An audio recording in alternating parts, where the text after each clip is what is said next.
this blatant attempt to silence our voices and to steal elections. We stand with our sisters and brothers from the Texas delegation because what happens in Texas will not stay in Texas. It will set off a domino effect and the fall of democracy. We've got to continue to defend our country and the fight for our future. That's what's at stake. Muy buenas tardes. Esta tarde me da mucho gusto dar la bienvenida con los colegas de la legislatura estatal de Illinois a esta delegación de Texas, nuestras hermanas y hermanos. Lo hacemos porque los votantes y la mayoría de latinos que son protegidos bajo la ley del derecho al voto en todo el medio oeste.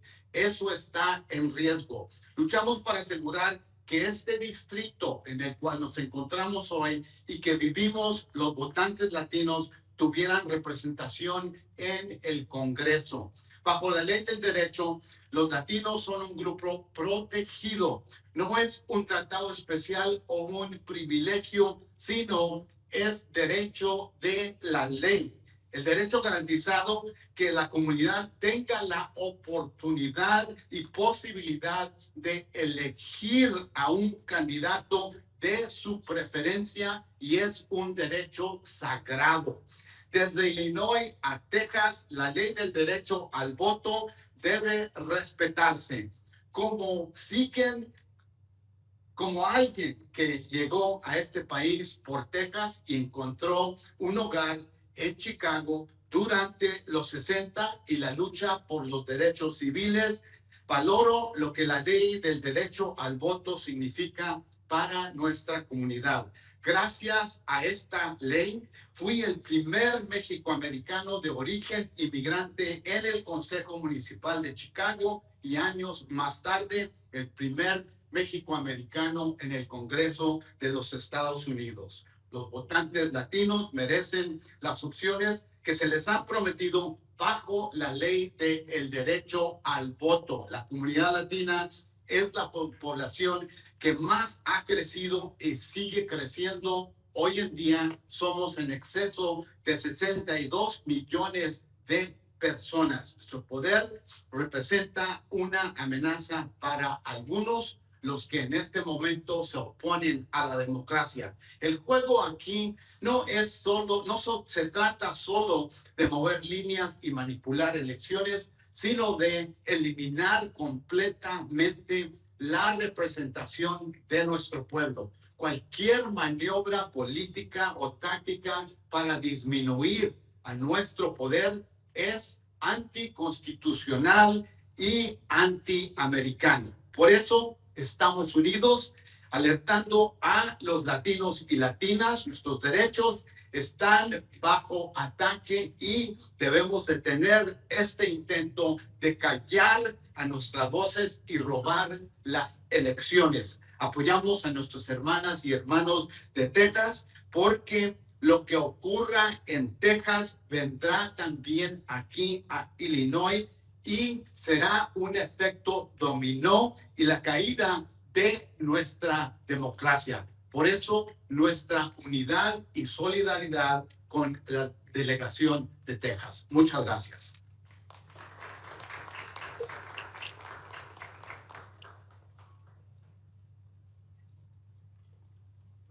Need a little help here. Next, I would like to introduce Representative Trey Martinez. Por favor. Congressman. Thank you, sir. Thank you, Congressman. Thank you, Chairman. My name is Trey Martinez-Fisher from San Antonio. I'm in my 12th term, and it's easy to get lost in this discussion because there's a lot of politics. People want to make this fight about politics and accuse Democrats of just acting like Democrats. This has nothing to do with the Democratic Party. This has everything to do with the democratic process. And stealing congressional districts mid-decade is wrong. And as a matter of fact, it's just nothing other than old school cheating. And so that's why we say that the President of the United States is not acting as the commander in chief, he's acting as the commander in chief. because he's cheating on America, he's cheating on voting rights. Most importantly, he's cheating on minorities. For those of you who do not know Texas, Texas has the largest African-American population in the country.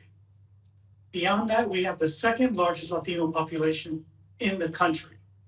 In the last 2 decades, as the country fights over population for seats in Congress, we have received 6 new seats in Congress because of the explosive growth of our community. All of that growth that brought us 6 congressional seats was 90% minority, 50% Latino. But you don't see those faces in these congressional districts because Republicans have mastered the art of stacking, cracking, and packing communities of color so they do not have the ability to elect candidates of their choice. And that is what's happening here. Make no mistake, this is all about how can we segregate communities of color to steal an election. And so I'm very proud the Latino Caucus has come here to sound the alarm, to let America know just exactly what's going on. This is not a power grab. This is a silencing of the voice of the demographic of the Latino and African American community that brought these seats to begin with. There is a reason why Texas, since the inception of the Voting Rights Act in 1970, Congresswoman Barbara Jordan asked to put Texas as a covered jurisdiction. And every single decade from 1970, 1980, 1990, 2000, and 2010, Texas has never been able to go through a redistricting process without having a finding by a court or by the Department of Justice for intentionally discriminating against its own people. It's happened in the past, it's gonna happen here. And that's why this is wrong, and that's why we are here, and that's why this isn't about politics. This is personal to our community, and that's why we fight. So thank you for having us. Let's get that word out. We have a lot of work to do to represent the voices of our community, and I'm glad to share the podium with Representative Gina Inosa of Austin, Texas.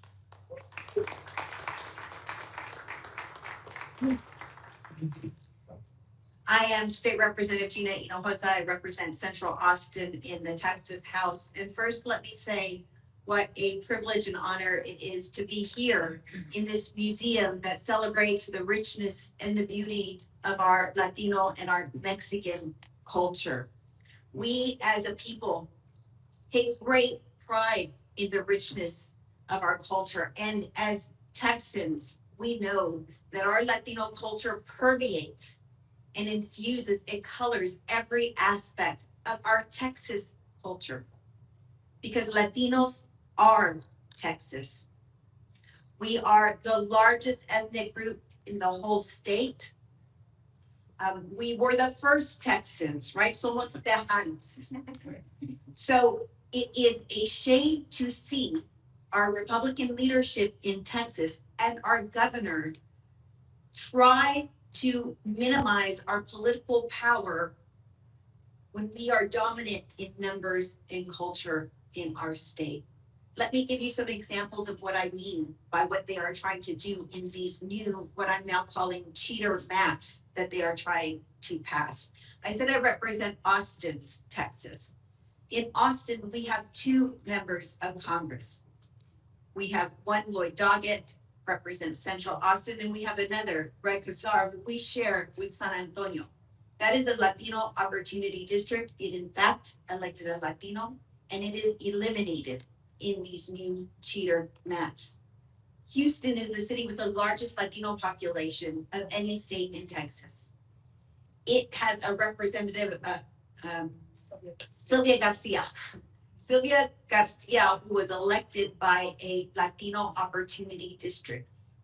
That one district, their one Latino opportunity district has the Latino population cut well below 50%. And so now we will have the largest city in Texas with the largest Latino community without a Latino opportunity district.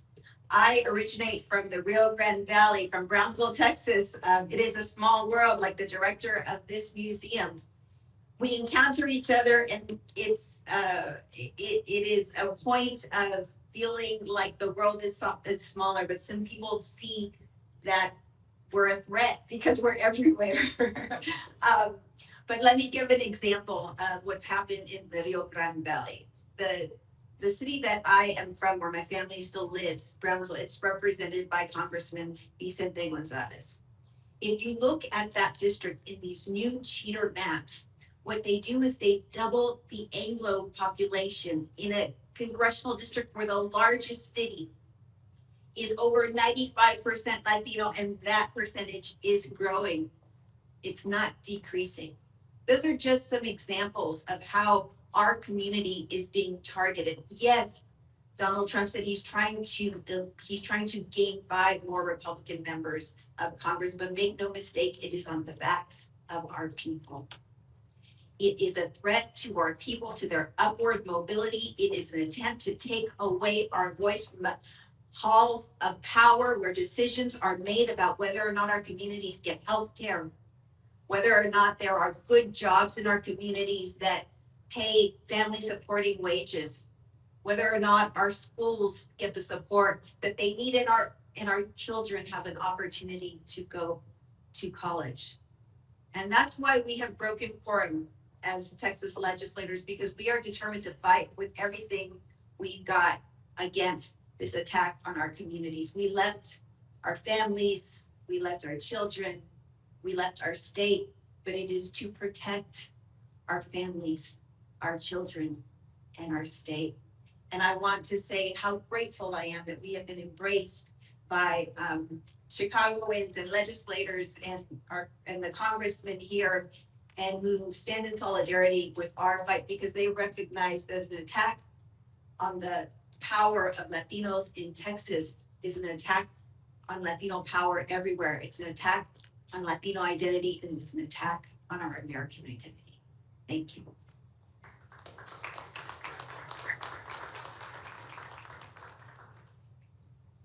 Next, we'll have State Senator Christina Castro.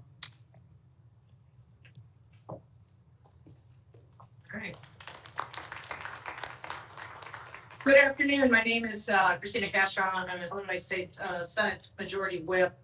I'm proud to stand here as an Illinoisan, as a Mexicana, and as someone with deep roots in McAllen, Texas. Today, that's right. Girl. Today, we, the Illinois Legislative Latino Caucus, and our hermanos and hermanas of the Mexican American Legislative Caucus of Texas stand together to speak with one voice, united by shared heritage and purpose. A purpose rooted in justice and representation, and in the constitutional promise that everyone's voices deserves to be heard and counted, no matter what their zip code is or the language that they speak at home. As Vice President for Policy of the National Hispanic Caucus of State Legislators, I want to make one thing clear. This is not just a Texas issue. This is a Latino issue. Okay. And when it comes to protecting the political power and civil rights of Latinos in this country, we are all Tejanos today.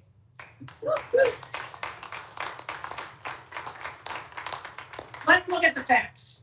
Latinos account for over half of the population growth in Texas between 2010 and 2020. Yes, that's right, half of the total growth. And in 2022, Hispanics officially became the biggest share of the entire population of Texas. So to do this mid-decennial gerrymandering now, when maps had already been drawn after the 2020 census, is an unscrupulous silencing of not just a community, but the largest community powering the state's economy, culture, and future. When a community delivers the growth and receives none of the representation, that is racist gerrymandering. And it's not just racist, it's unconstitutional.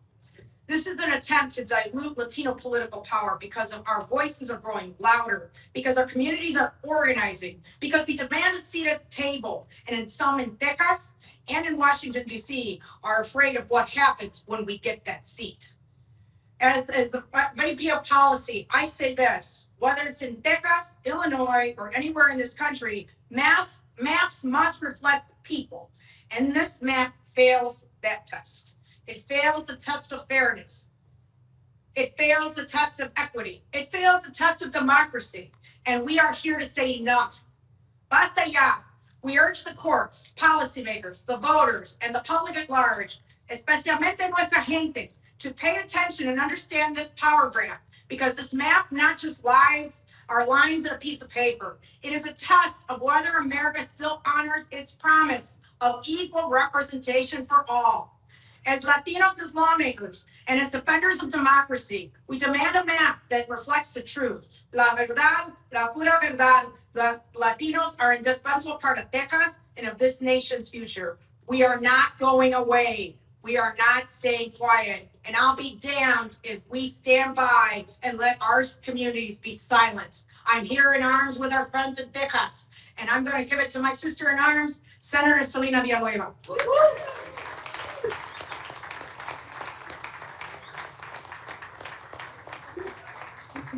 This is totally not the group. If you're a wallflower, this is not the group. Good afternoon, everyone. I'm State Senator Selena Viamova, and welcome to the 12th District.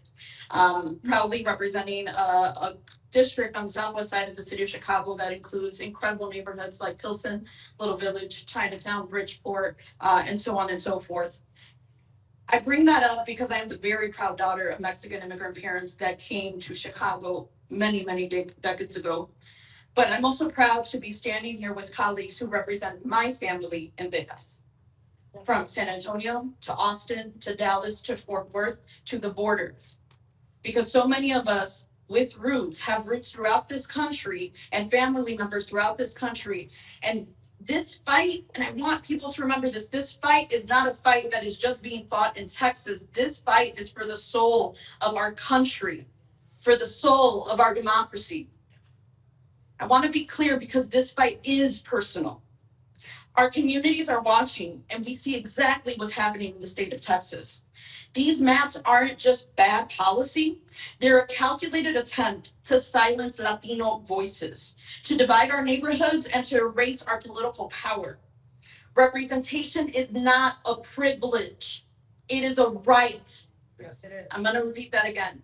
Representation is not a privilege. It is a right. It means that when we fight for this representation, it means having leaders that represent us because they come from our communities, because they understand our lived experiences, because they're the ones who carry our stories into the rooms where decisions get made. Right.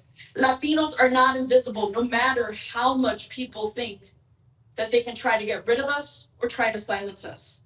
We are a driving force of the economy in this country. And we are raising the next generation with pride and with dignity. When you divide our communities on paper, like this unconstitutional cheating map, what you're really trying to do is to break our power.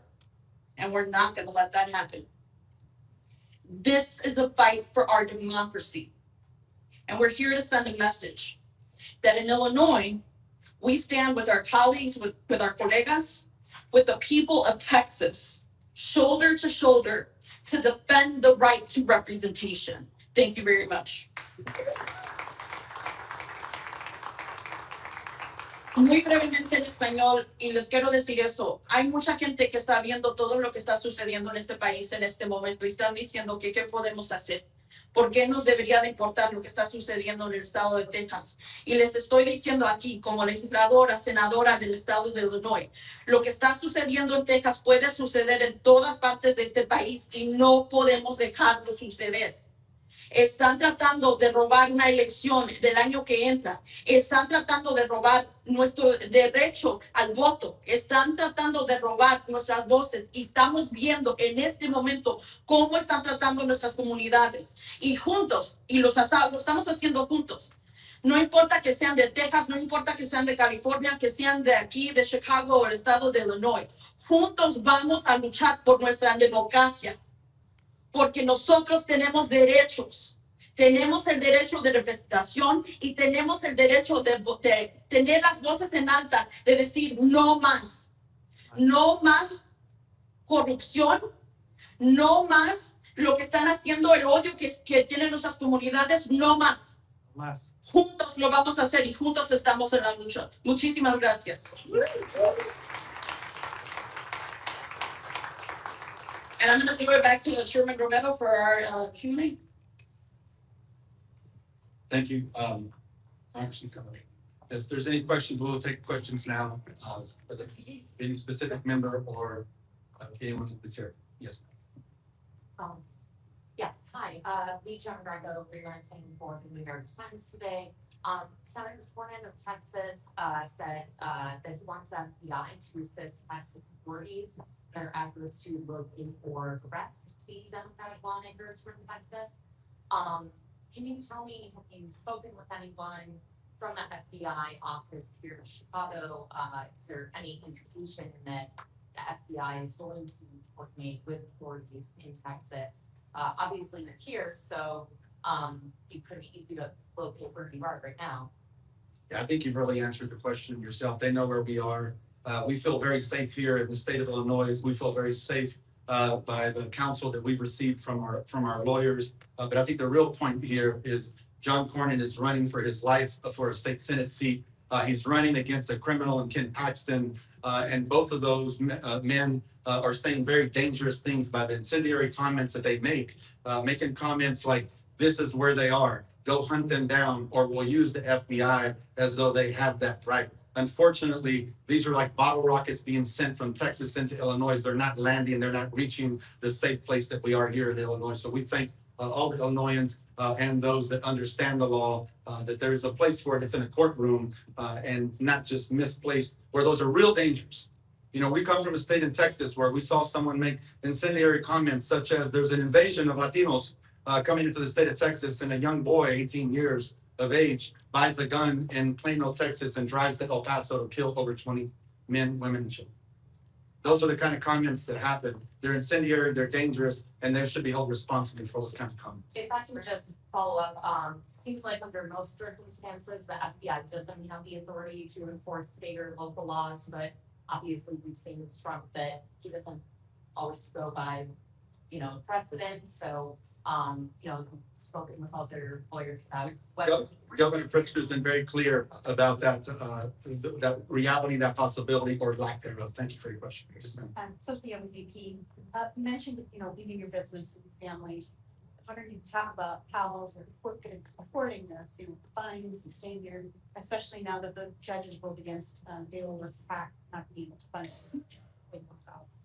Well, I think that's the decision is specifically about Beto O'Rourke's group. But look, we've said since we've got here that the price that we will have to pay, whether that be for the fines per day or a small price to pay for this moment in time in America, where the senator said so eloquently, this is a fight for democracy, one that we all believe in. So right now, we don't have to make that decision in terms of how we're going to pay for it. I think that if one of my colleagues said that they needed help paying for those fines, I would gladly support them in paying for those fines. Just as we found Americans, whether they be from California, Texas, anywhere around the country, are in support of this, because nobody wants politicians picking their voters. No, and they understand that what this means, and they're in it with us.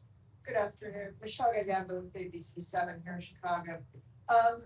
This morning, your minority leader basically said something to the effect and committed to staying here until at least August 19th, which is of course when the special session ends. But Governor Abbott has already said that he will simply convene special session after special session. So at the end of the day, once you return, what's going to, I found it really interesting that Governor Abbott said he'd call special session after special session into 26 and 27. Well, if that's the case, this map will be running under the old maps, right? But look, what we know is that we have already made a difference. There were so many people around this country that didn't even understand what redistricting meant to them. That's not the case anymore.